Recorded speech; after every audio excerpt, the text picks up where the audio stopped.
My name is Claudia Sartre and I'm Deputy CEO. My name is Shalene Zunkel, I'm the founder and CEO, and we are from the Global Mental Health Peer Network. We will be talking about the concept of peer support, what it means, its importance in higher education, and also the challenges and obstacles that are faced pertaining peer support. So let's talk about what is a peer and what is peer support. A peer in the context of mental health is a person who has lived experience of a mental health condition or psychosocial disability. Peers share similar experiences and may face or have faced similar challenges along their journeys. Peer support is when peers provide support to other peers using their own lived experiences of having overcome challenges and having made discoveries that have been beneficial. Peer support can also take the form of social connection, emotional support and practical guidance, as well as advice and mentorship. There are two types of peer support, informal and formal. Informal peer support happens in a more casual setting, and that is where two or more peers with similar experiences support and encourage each other.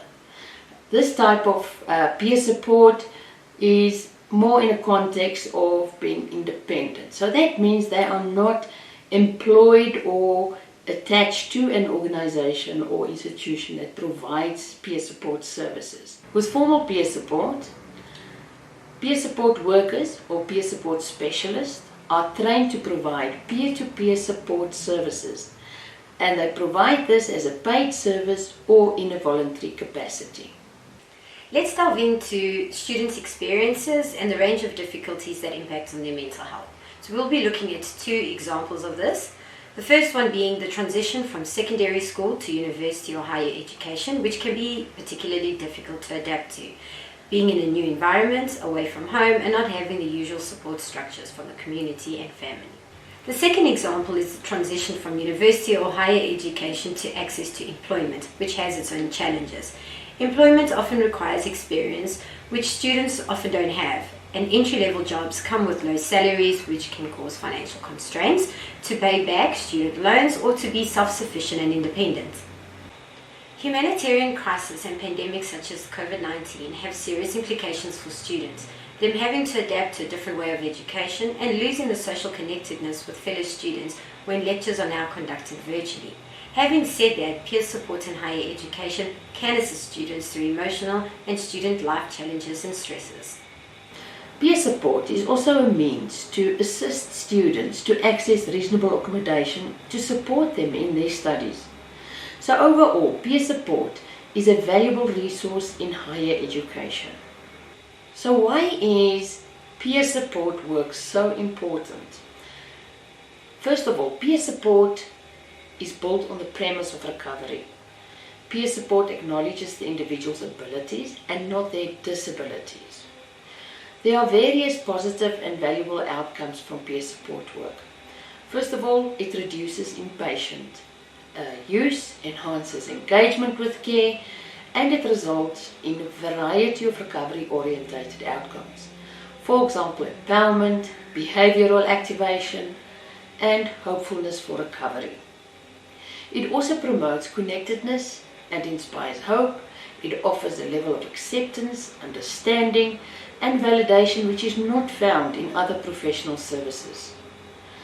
It offers encouragement, practical assistance, guidance, and understanding to support an individual on their journey of recovery. Most importantly, it aligns with human rights and a person-centered approach, and ensures that the person is at the center of decision making and that they decide what their specific and unique needs are in terms of facilitating the achievement of recovery and overall well-being.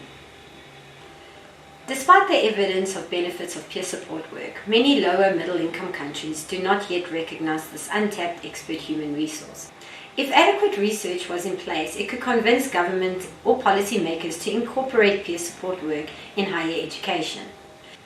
Misperceptions are still attached to mental health conditions, perceiving people as violent, mad, lazy, possessed by demons, and incapable of positively contributing to society and the economy.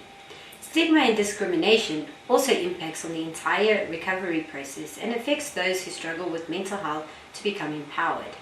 Unfortunately, mental health care and treatment is still heavily focused on the biomedical model, treating mental health conditions as a medical problem instead of looking at it from a social context and human rights framework. So what is preventing peer support work from being integrated into the mental health system, but also into the higher education system? There are no certified training programs to train people with lived experience with mental health conditions as peer support workers.